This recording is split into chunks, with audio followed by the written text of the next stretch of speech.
Hello, welcome to law excellence. మనం ఈ వీడియోలో కాంపిటేటివ్ ఎగ్జామ్స్ కోసం ఉపయోగపడేటటువంటి ఈనాడు అలాగే సాక్షి పేపర్లో ఉన్నటువంటి తెలంగాణ మరియు ఆంధ్రప్రదేశ్కి సంబంధించి ఏవైతే ఇంపార్టెంట్ కరెంట్ అఫైర్స్ ప్రశ్నలు ఉంటాయో వాటిని ఈ వీడియోలో డిస్కస్ చేసుకుందాము. ఇవాళ మన ఫస్ట్ ఆర్టికల్ వచ్చేసి భారత్ బయోటెక్ అలాగే ఆక్స్ఫర్డ్ ఆస్ట్రాజెనకాకి సంబంధించి మన భారతదేశంలో సీరం ఇన్స్టిట్యూట్ ఏదైతే దానికి సంబంధించినటువంటి టీకా కోవిషీల్డ్ అనేటటువంటి టీకాని వచ్చిందో, అదే భారత్ బయోటెక్ అయితే కోవాక్సిన్ అనేటటువంటి టీకా, ఆ రెండింటికి భారత ఔషధ నియంత్రణ సంస్థ అన్నది అత్యవసర వినియోగ అనుమతినిచ్చింది. ఇది మనం ఆల్రెడీ చదువుకున్నాం. దీనికి సంబంధించి కేంద్ర ప్రభుత్వం నిర్ణయం తీసుకోవాలి. అలా తీసుకుంటే 7 రోజుల్లోనే కోవిడ్ టీకాని దేశవ్యాప్తంగా పంపిణీ చేస్తాము మేము అనేసి కేంద్ర ఆరోగ్య శాఖ చెప్పడం జరిగింది.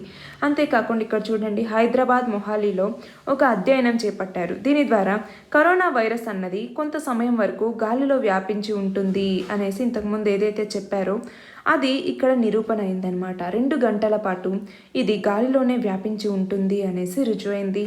దీనికి సంబంధించినటువంటి క్వశ్చన్ చూడండి, గాలి ద్వారా వ్యాపించేటటువంటి కొన్ని వ్యాధుల పేర్లను తెలపండి. గాలి ద్వారా ఎలా వ్యాపిస్తాయి? మనము దగ్గినప్పుడు కానీ, తుమ్మినప్పుడు కానీ, మాట్లాడుతూ ఉన్నప్పుడు కానీ, అలాగా మన థ్రోట్లో ఉన్నటువంటి అలాగే మన నేజల్ సెక్రెషన్స్ అన్నవి ఎయిర్లోకి రిలీజ్ అవుతాయి.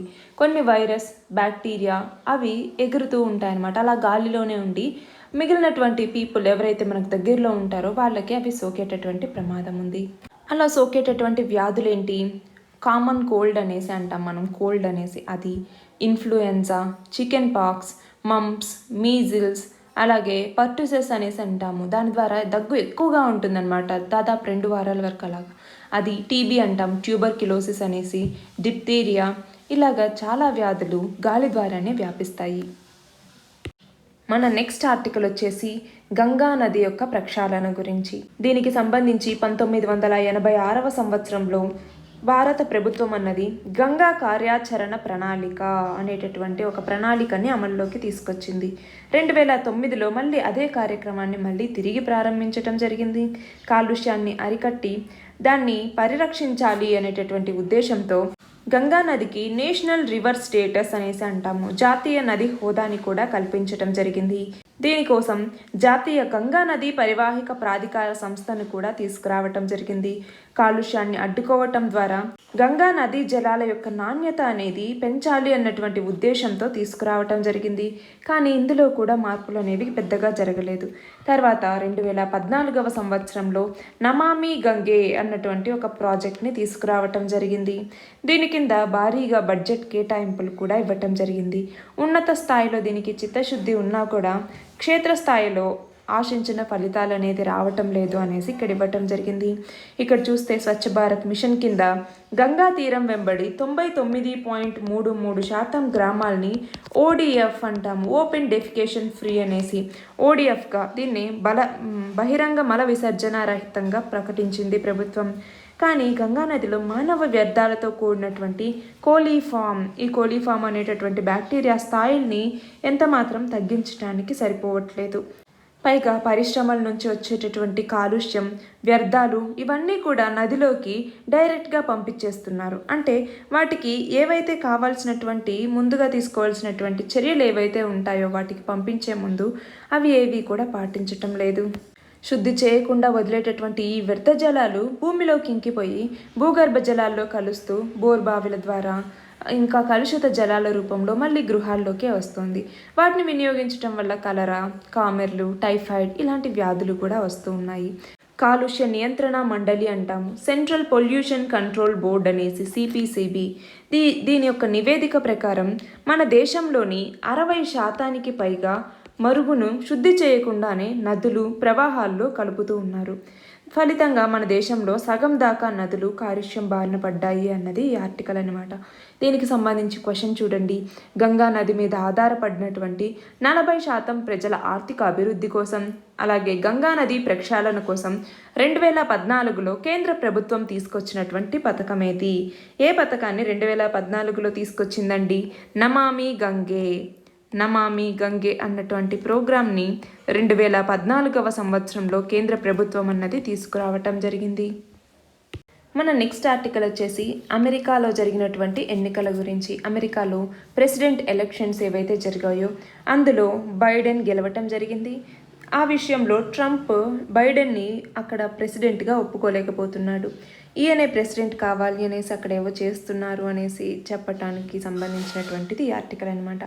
దీనికి సంబంధించి దీంతో మనకు పని లేదండి. ఇక్కడ క్వశ్చన్ చూడండి. మన భారత రాజ్యాంగంలోని 3వ విభాగం పార్ట్ 3లో ఉన్నటువంటి ప్రాథమిక హక్కులు ఫండమెంటల్ రైట్స్ని ఏ రాజ్యాంగం నుంచి తీసుకున్నారు? యుఎస్ఏ కాన్స్టిట్యూషన్, అమెరికన్ రాజ్యాంగం నుంచి ప్రాథమిక హక్కులు అన్నటువంటి వాటిని తీసుకోవటం జరిగింది. మన రాజ్యాంగంలో ఉన్నటువంటి విభాగాల్లో వేరే దేశాల యొక్క రాజ్యాంగాల నుంచి మనం ఏమేం తీసుకున్నాము అన్నట్టు వాటి మీద గ్రిప్ అనేది మనకు ఉండాలండి. వాటికి సంబంధించి ఐర్లాండ్ నుంచి ఏం తీసుకున్నాం, బ్రిటన్ నుంచి ఏం తీసుకున్నాము, ఇలాగా ప్రతి కంట్రీ నుంచి, కెనడా నుంచి ఏం తీసుకున్నాము, ఇలాగ ప్రతి కంట్రీ యొక్క రాజ్యాంగం నుంచి మనం ఏవే వాటిని తీసుకున్నాము అనేసి మనం ఒకసారి చదువుకోవాలి. మన నెక్స్ట్ ఆర్టికల్ వచ్చేసి భారత్ బయోటెక్ అలాగే సీరం ఇన్స్టిట్యూట్ ఆఫ్ ఇండియా. ఇవి రెండూ కలిసి వాటికి ఉన్నటువంటి భేదాభిప్రాయాలని పక్కన పెట్టి టీకా పంపిణీ కోసం కలిసి పనిచేస్తాయి అనేసి చెప్పటం జరిగింది. దీనికి సంబంధించి ఇక్కడ క్వశ్చన్ చూడండి. భారత్ బయోటెక్ ఏ వ్యాక్సిన్ టెక్నాలజీని ఉపయోగించి కోవాక్సిన్ని తయారు చేసింది? ఏ వ్యాక్సిన్ టెక్నాలజీని ఉపయోగించి తయారు చేసింది?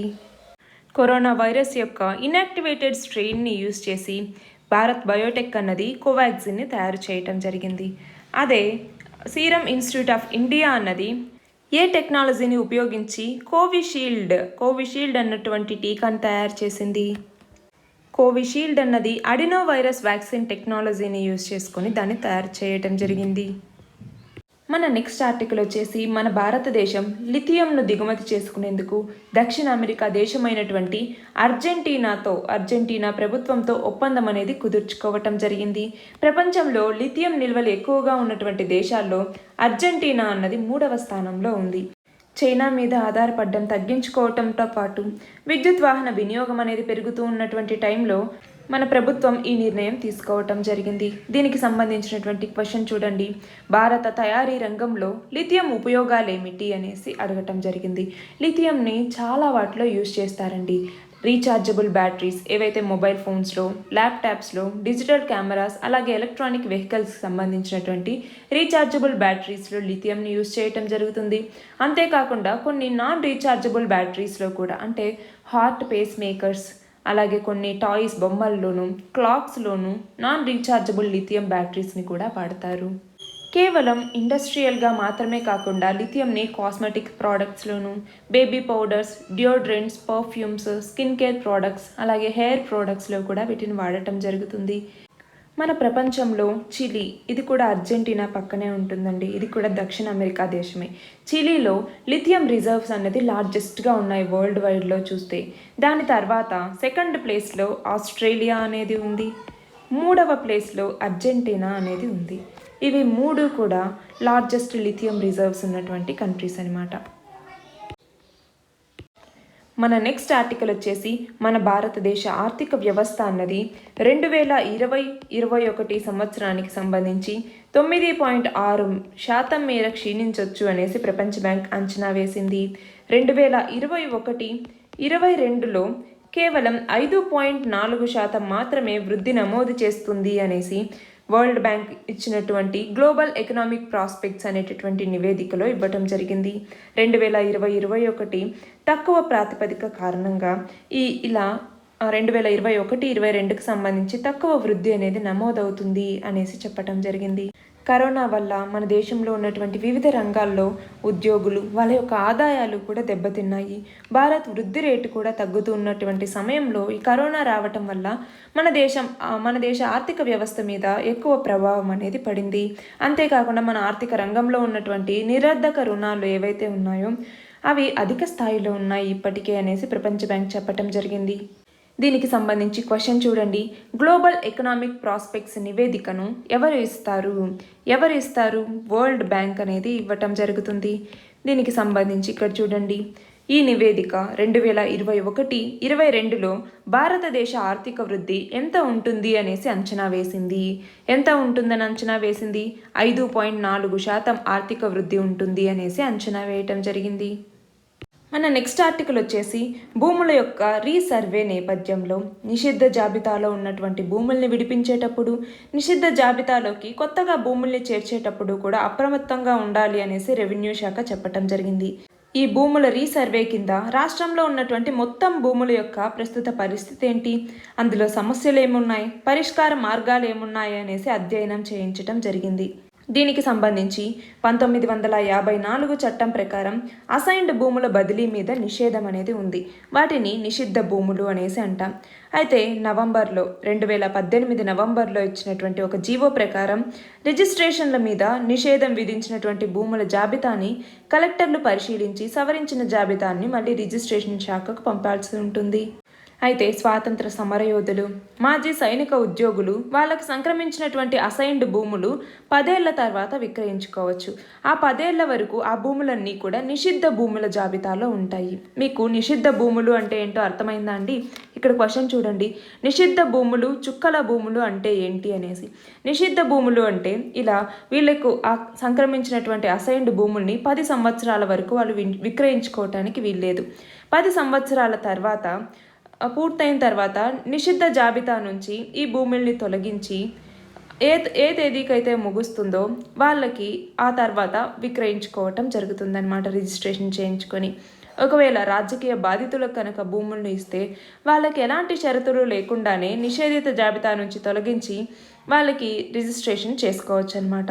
అలాగే చుక్కల భూములు ఏవైతే ఉంటాయి, చుక్కల భూములు అంటే ఏంటి, 1924 నుంచి 1946 మధ్య కాలంలో రెవెన్యూ వాళ్ళు ఒక సర్వే చేశారు. అందులో కొన్ని చోట్ల భూముల యజమాని అందుబాటులో లేడు అనేసి ఆ యజమాని యొక్క కాలం ఏదైతే ఉంటుందో దాన్ని నింపకుండా అక్కడ డాట్ అనేది పెట్టడం జరిగింది. నార్మల్గా అయితే ఇక్కడ ఒక యజమాని పేరు రాయాలన్నమాట. ఆ పేరు బదులు అక్కడ ఆ యజమాని లేడు అనటానికి ఒక డాట్ని పెట్టి ఉంచడం జరిగింది. వాటిని డాటెడ్ ల్యాండ్స్ లేదా చుక్కల భూములు అనేసి పిలుస్తూ ఉంటారు. రెవెన్యూ వాళ్ళ వాడుక భాషలో ఇలా పిలుస్తారన్నమాట, చుక్కల భూములు అనేసి, డాటెడ్ ల్యాండ్ అనేసి. వీటిని భూములు లేనటువంటి రైతులకి, పేదలకి వీటిని కేటాయించాలి అన్నటువంటి డిమాండ్లు కూడా చాలా ఉన్నాయి. ఒకవేళ ఈ చుక్కల భూముల్ని కనుక పట్టా భూములుగా మార్చాలి అంటే వాటిని నిషేధిత జాబితా నుంచి మినహాయించాల్సి ఉంటుంది. ఇప్పుడు అర్థమైందా అండి నిషిద్ధ భూములు అంటే ఏంటి, చుక్కల భూములు అంటే ఏంటి అనేసి. వీటికి సంబంధించి భూముల రీసర్వే అనేది ఇప్పుడు జరుగుతుంది. మన నెక్స్ట్ ఆర్టికల్ వచ్చేసి పశ్చిమ బెంగాల్ సీఎం మమతా బెనర్జీ స్వస్థ సాథీ ఆరోగ్య నేస్తం అనేసి అంటాము.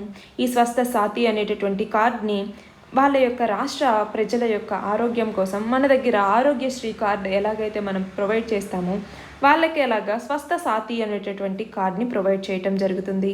ఈ స్వస్థ సాథీ కార్డు ద్వారా 5 లక్షల రూపాయల ఆరోగ్య బీమాని దీని ద్వారా అందించటం జరుగుతుంది.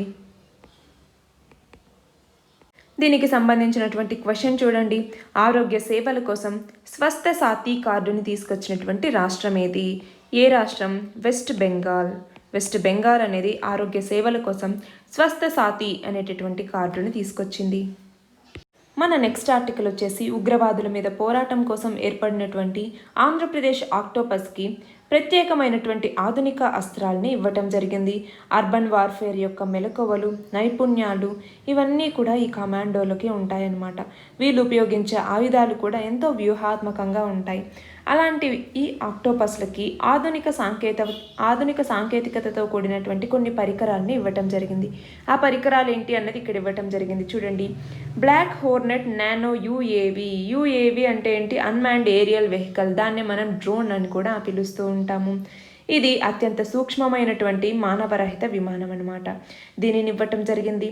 అలాగే ఫ్రెంచ్ స్పాస్ 15 షాట్ గన్, దీన్ని వీళ్ళకి ప్రొవైడ్ చేయటం జరిగింది. అలాగే 360 డిగ్రీస్ వీడియో మౌంటింగ్ కెమెరాతో కూడినటువంటి చైర్ని వీళ్ళకి ఇవ్వటం జరిగింది. అలాగే మినీ రిమోట్లీ ఆపరేటెడ్ వెహికల్ని వీళ్ళకి ఇవ్వటం జరిగింది. కార్నెట్ షాట్ మోడల్ ఆయుధాన్ని ఇవ్వటం జరిగింది. అలాగే డోగో టాక్టికల్ రోబోని కూడా వీళ్ళకి ఇవ్వటం జరిగింది. ఈ రోబో అన్నది గంటకు 3 కిలోమీటర్ల వరకు ప్రయాణించగలదు. దీనికి సంబంధించినటువంటి క్వశ్చన్ చూడండి, వివిధ రంగాల్లో డ్రోన్ల యొక్క ఉపయోగాల్ని తెలపండి. ఈ ఆర్టికల్ని మనం ఒక ప్రిలిమ్స్ పర్స్పెక్టివ్లో మాత్రమే కాకుండా మెయిన్స్ పర్స్పెక్టివ్లో కూడా చూస్తాము. కాబట్టి వివిధ రంగాల్లో డ్రోన్లకు సంబంధించినటువంటి ఉపయోగాల్ని తెలపండి. డ్రోన్లని ఎక్కడెక్కడ మనం వాడతామండి? మిలిటరీలోనూ వాడతాము, అలాగే డెలివరీ డ్రోన్స్ అనేవి కూడా ఉంటాయి. అంటే ట్రాన్స్పోర్ట్కి సంబంధించి ఫుడ్ ఏవైనా ప్యాకేజెస్ని అందించటం, లేదంటే గూడ్స్ని మన డోర్ స్టెప్కి అందించడం కోసం డెలివరీ డ్రోన్స్ అన్న వాటిని వాడుతూ ఉంటాం. అలాగే ఎమర్జెన్సీ రెస్క్యూ డ్రోన్స్ అనేవి ఉంటాయి. అవుటర్ స్పేస్కి సంబంధించి డ్రోన్స్ అనేవి ఉంటాయి. అలాగే వైల్డ్ లైఫ్ కన్జర్వేషన్ కోసం, హిస్టారికల్ కన్జర్వేషన్ కోసం డ్రోన్స్ని యూస్ చేస్తూ ఉంటాము. మెడిసిన్లో వాడతాము, ఫోటోగ్రఫీలో డ్రోన్స్ని వాడతాం. అలాగే వార్ఫేర్లో కూడా మనం ఇందాక మిలిటరీ అన్నాం కదా, ఇలాగా యూఏవీస్ని మిలిటరీ స్ట్రైక్స్లో, అంటే వార్ జోన్స్లో మిలిటరీ స్ట్రైక్స్ కోసం వీటిని వాడటం జరుగుతుంది. ఇలా డ్రోన్స్కి వేరియస్ యూజెస్ అనేవి ఉన్నాయన్నమాట. వాటి గురించి ఒక మెయిన్స్ ఆన్సర్ని మీరు తయారు చేసి పెట్టుకోవాలి. మన నెక్స్ట్ ఆర్టికల్ వచ్చేసి బాంబే హైకోర్టు అన్నది మహారాష్ట్రలో ఉన్నటువంటి ఒక గ్రామ పంచాయతీ ఎన్నికల్లో మహిళా విభాగం నుంచి పోటీ చేసేందుకు ఒక ట్రాన్స్జెండర్కి అనుమతి అనేది ఇవ్వటం జరిగింది. దీనికి సంబంధించి వీళ్ళు ట్రాన్స్జెండర్స్ ఎవరైతే ఉన్నారో వాళ్ళు ఏ వర్గం కింద వస్తారో నిర్ధారించుకునే హక్కు వాళ్ళకు ఉంటుంది. దేని కింద మనకి ఇక్కడ క్వశ్చన్ చూడండి, ట్రాన్స్జెండర్ల హక్కుల పరిరక్షణ కోసం తీసుకొచ్చినటువంటి చట్టం ఏది? 2019 సంవత్సరంలో ట్రాన్స్జెండర్ల కోసం ట్రాన్స్జెండర్ల హక్కుల పరిరక్షణ చట్టం అన్నటువంటి దాన్ని తీసుకురావటం జరిగింది.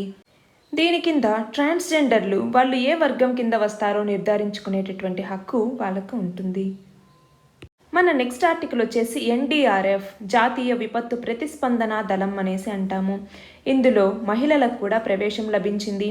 మొత్తం 100 మంది మహిళలతో కూడినటువంటి మొదటి బృందం విజయవంతంగా శిక్షణ పూర్తి చేసుకొని ఈ దళంలో చేరటం జరిగింది. వీళ్ళ యొక్క సంఖ్యని 200కి పెంచేటటువంటి సన్నాహాలు కూడా జరుగుతూ ఉన్నాయి. దీనికి సంబంధించినటువంటి క్వశ్చన్ చూడండి, NDRF అన్నది ఏ సంస్థ కింద పనిచేస్తుంది? నేషనల్ డిజాస్టర్ రెస్పాన్స్ ఫోర్స్ అన్నది దేని కింద పనిచేస్తుంది? దేని కింద పనిచేస్తుందండి? నేషనల్ డిజాస్టర్ మేనేజ్మెంట్ అథారిటీ అనేసి అంటాము, NDMA అనేసి. దీని యొక్క చైర్మన్ ఎవరు?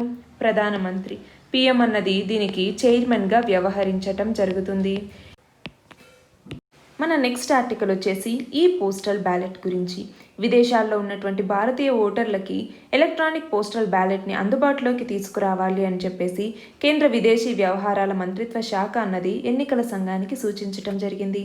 దీనికి సంబంధించి క్వశ్చన్ చూడండి, మన దేశంలో పోస్టల్ బ్యాలెట్ సిస్టమ్ ఎవరెవరికి అందుబాటులో ఉంది?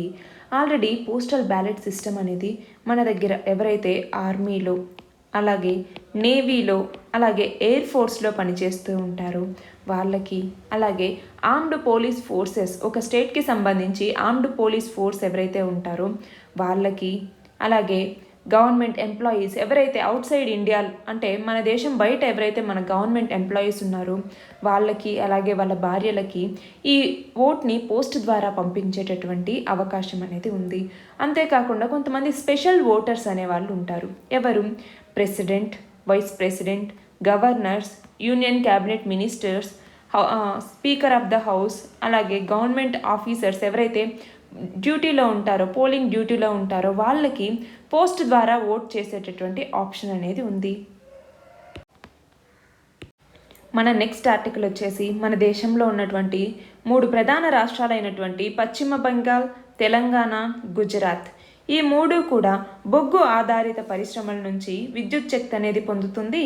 అందులో పశ్చిమ బెంగాల్ అనేది 84%, తెలంగాణ అన్నది 74%, గుజరాత్ అన్నది 71% ఈ బొగ్గు ఆధారిత పరిశ్రమల నుంచే విద్యుత్ శక్తి అనేది పొందుతోంది. అయితే ఆ పరిశ్రమల్లో శుద్ధి చేయనటువంటి బొగ్గును వాడుతున్నారు అనేసి కేంద్ర పర్యావరణ మంత్రిత్వ శాఖ చెప్పడం జరిగింది. మన దేశంలో మొత్తం 58% ఇలాగే బొగ్గు ఆధారిత పరిశ్రమల్లో శుద్ధి చేయనటువంటి బొగ్గును వాడి విద్యుత్ని ఉత్పత్తి చేస్తున్నారు అనేసి ఈ సంస్థ తేల్చడం జరిగింది. శుద్ధి చేయనటువంటి బొగ్గు నుంచి ఉత్పత్తి చేసేటటువంటి విద్యుత్ని విక్రయిస్తున్నటువంటి ఈ పరిశ్రమలు పర్యావరణ మంత్రిత్వ శాఖ ఇచ్చినటువంటి నిబంధనల్ని, ప్రమాణాలని అమలు చేయటం లేదు అనేసి చెప్పటం జరిగింది. దీనికి సంబంధించి క్వశ్చన్ చూడండి, ప్రపంచంలో విద్యుత్ శక్తి ఉత్పత్తిలో భారతదేశ స్థానం ఎంత? విద్యుత్ శక్తి ఉత్పత్తిలో భారతదేశ స్థానం వచ్చేసి 3వ ర్యాంక్ అండి. అదే విద్యుత్ శక్తి వినియోగంలో, ఉత్పత్తిలో అయితే 3వ ర్యాంక్, అదే వినియోగంలో అయితే 2వ ర్యాంక్ మన భారతదేశం ర్యాంక్ అన్నమాట. మన నెక్స్ట్ ఆర్టికల్ వచ్చేసి మన భారతదేశంలోనే వృద్ధ సింహమైనటువంటి బేగం. ఇది రాజస్థాన్లో ఉన్నటువంటి జైపూర్లోని నాహర్గఢ్ జంతు సంరక్షణ కేంద్రంలో ఉంది. ఇది ఇక్కడ చనిపోవటం జరిగింది. ఇది 30 సంవత్సరాల వయసు కలిగినటువంటిది. 2019లో పక్షవాతం బారిన పడి ఇప్పుడు అనారోగ్యంతో చనిపోవటం జరిగింది. సరే, దీనికి సంబంధించి మనం చూస్తే 2013 నుంచి మనం ప్రతి సంవత్సరం కూడా ఆగస్టు 10వ తేదీని వరల్డ్ లయన్ డేగా జరుపుకుంటాము. మీకు గుర్తుంటే ఇది లాస్ట్ PIBsలో కూడా మనం దీని గురించి చెప్పుకోవటం జరిగింది. వరల్డ్ లయన్ డేని ప్రతి సంవత్సరం ఆగస్టు 10వ తేదీన జరుపుకుంటాము అనేసి. ఈ వరల్డ్ లయన్ డేని లయన్స్ ఏవైతే ఇష్యూస్ని ఫేస్ చేస్తూ ఉన్నాయో వాటి గురించి అవేర్నెస్ని ఇవ్వటం కోసం, అలాగే వాటి యొక్క న్యాచురల్ హ్యాబిటాట్ ఏదైతే ఉందో దాన్ని ప్రొటెక్ట్ చేయటం కోసం, అలాగే లయన్కి సంబంధించి దగ్గరలో ఎవరైతే పీపుల్ నివసిస్తూ ఉంటారో వాళ్ళకి ఎడ్యుకేషన్, వాటికి సంబంధించినటువంటి అవేర్నెస్, వీటిని పెంచడం కోసం వీటిని ఆబ్జెక్టివ్స్గా మనం వరల్డ్ లయన్ డేని జరుపుకుంటూ ఉంటాము. మనము PIB వీడియోస్లో మనం ఆల్రెడీ చెప్పుకున్నామండి. ఏమని, మన భారతదేశంలో ఏషియాటిక్ లయన్స్ ఏవైతే ఉన్నాయో వాటి యొక్క పాపులేషన్ అన్నది ఇంక్రీజ్ అయింది అనేసి. ఎంత ఇంక్రీజ్ అయింది? 2015వ సంవత్సరంలో 523 లయన్స్ ఉంటే 2020 సంవత్సరానికి వచ్చేసరికి 674 లయన్స్ ఉన్నాయి. ఇండియా 29% ఏషియాటిక్ లయన్స్ పాపులేషన్లో ఇంక్రీజ్ అనేది కనబరిచింది అనేసి మనం చెప్పుకున్నాం ఆల్రెడీ, మీకు గుర్తుండుంటే. సరే, దీనికి సంబంధించినటువంటి క్వశ్చన్ చూడండి. మన దేశంలో ఆసియా సింహాలు ఎక్కువగా ఏ ప్రాంతంలో ఉన్నాయి? ఏ ప్రాంతంలో ఉన్నాయండి? Gir national forest. Gir national forest అనేది ఎక్కడుంది? గిర్ నేషనల్ ఫారెస్ట్ మన భారతదేశంలో ఎక్కడ ఉంది? గుజరాత్లో ఉంది. గుజరాత్లో ఉన్నటువంటి గిర్ నేషనల్ ఫారెస్ట్లో మన దేశంలోనే ఎక్కువగా ఆసియా సింహాలు అనేవి ఆ ప్రాంతంలో నివసిస్తున్నాయి. మన నెక్స్ట్ ఆర్టికల్ వచ్చేసి వ్యవసాయం కోసం రైతులకి నగదు రూపంలో పెట్టుబడిని అందించడం కోసం తెలంగాణ ప్రభుత్వం అన్నది రైతు బంధు అనేటటువంటి పథకాన్ని 2018 మే 10వ తేదీన దీన్ని తీసుకురావటం జరిగింది. తెలంగాణ ముఖ్యమంత్రి K. చంద్రశేఖర్ రావు గారు దీన్ని ప్రారంభించారు. ఈ పథకం కింద ప్రభుత్వం ఎకరానికి 4,000 చొప్పున సాగుకి పెట్టుబడి సహాయం అనేది చేస్తుంది. ఖరీఫ్, రబీ సీజన్లకైతే ఎకరానికి 5,000 చొప్పున 2 సీజన్లకి కలిపి 10,000 రూపాయలని పెట్టుబడిగా ఇస్తుంది. ఈ మొత్తాన్ని కూడా రైతులకు చెక్కుల రూపంలో అందిస్తారు. అదేవిధంగా ఈ పథకం కింద నిల్వ ఉంచినటువంటి సరుకు ఏదైతే ఉంటుందో దాని మీద రుణం తీసుకున్నటువంటి రైతులకి 6 నెలల పాటు వడ్డీని రాయితీగా ఇవ్వటం జరుగుతుంది. రైతులు వాళ్ళు తీసుకున్నటువంటి రుణాల మీద ఎలాంటి వడ్డీని చెల్లించాల్సినటువంటి అవసరం ఉండదు. ఈ 6 నెలల తర్వాత అంటే 181వ రోజు ఉంటుంది కదా, అప్పటి నుంచి 270 రోజు వరకు వాళ్ళు తీసుకున్నటువంటి రుణం మీద 12% చొప్పున వడ్డీ అనేది వసూలు చేయటం జరుగుతుంది. ఈ రైతు బంధు కింద మొత్తం తెలంగాణ రాష్ట్ర వ్యాప్తంగా 58.57 లక్షల మందికి పెట్టుబడి సహాయం అనేది అందిస్తారు. తెలంగాణ రాష్ట్ర గణాంక సంకలనం 2020 కింద ఉన్నటువంటి వివరాలని కనుక మనం చూస్తే రైతు బంధు పథకం కింద పొందినటువంటి ఎవరైతే లబ్ధి పొందారో ఆ వ్యవసాయదారుల్లో 90% చిన్న మరియు సన్నకారు రైతులే ఉన్నారు. తెలంగాణ రాష్ట్రం మొత్తంలో ఎక్కువ మొత్తంలో ఈ రైతు బంధు పథకం కింద ప్రయోజనం పొందినటువంటి రైతుల్లో నల్గొండ జిల్లా అన్నది ప్రథమ స్థానంలో ఉంది. ఇప్పుడు ఈ ఆర్టికల్లో చూడండి, 56.57 లక్షల మందికి ఈ రైతు బంధు కింద 6,014.45 కోట్ల రూపాయలు రైతుల యొక్క ఖాతాల్లో జమ చేయటం జరిగింది. మొత్తం 1,20,00,000 ఎకరాలకి సొమ్ము జమ అనేది పూర్తయింది. దీనికి సంబంధించినటువంటి క్వశ్చన్ ఎలా అడగచ్చు? వ్యవసాయం కోసం పెట్టుబడిని రుణంగా నగదు రూపంలో రైతులకు అందించడం కోసం తెలంగాణ ప్రభుత్వం ప్రవేశపెట్టినటువంటి పథకం ఏది? రైతు బంధు. రైతు బంధు అన్నటువంటి పథకం కింద తెలంగాణ రాష్ట్రంలో రైతులకి ఆర్థిక సహాయం అనేది చేయటం జరుగుతుంది. ఇవాల్టి మన లాస్ట్ ఆర్టికల్ వచ్చేసి కేరళలో ఉన్నటువంటి కొచ్చి నుంచి కర్ణాటకలో ఉన్నటువంటి మంగళూరు వరకు అనుసంధానించే 450 కిలోమీటర్ల సహజ వాయువుకు సంబంధించినటువంటి గ్యాస్ పైప్లైన్ని మన ప్రధానమంత్రి నరేంద్ర మోదీ ప్రారంభించడం జరిగింది. ఈ సందర్భంగా దేశం మొత్తానికి ఒకే gas grid, 1 nation 1 gas grid అన్నటువంటి దాన్ని ప్రతిపాదించటం జరిగింది. మన దేశం యొక్క ఇంధన వనరుల్లో సహజ వాయువు వాటాను 2 ఇంతలకు పైగా పెంచుతాము అనేసి చెప్పటం జరిగింది. వాటితో పాటు దేశ ప్రజలకి పరిశ్రమల యొక్క అవసరాలని తీర్చడం కోసం విభిన్నమైనటువంటి ఇంధన వనరుల్ని ఉపయోగిస్తాము అనేసి చెప్పటం జరిగింది. మనం చూస్తే ప్రస్తుతం మన దేశ ఇంధన వినియోగంలో 58% వాటా అన్నది బొగ్గుకి ఉంది. పెట్రోలియం ఇతర వనరుల ద్వారా వాటా అన్నది 26%గా ఉంది. సహజ వాయువు యొక్క వాటా 6% పైన, అంటే 6-6.5% వరకు ఉంది. పునరుత్పాదక ఇంధన వాటా అన్నది 2%గా ఉంది.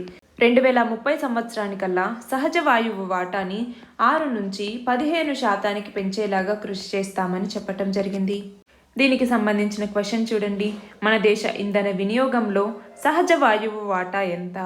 ప్రస్తుతం 6%, 6-6.5% వరకు మన దేశంలో ఇంధన వినియోగంలో సహజ వాయువు వాటా అనేది ఉంది. దీనిని 2030 నాటికి 15% పెంచేలాగా కార్యాచరణ అనేది తీసుకురాబోతున్నారు. All the best. Thank you very much.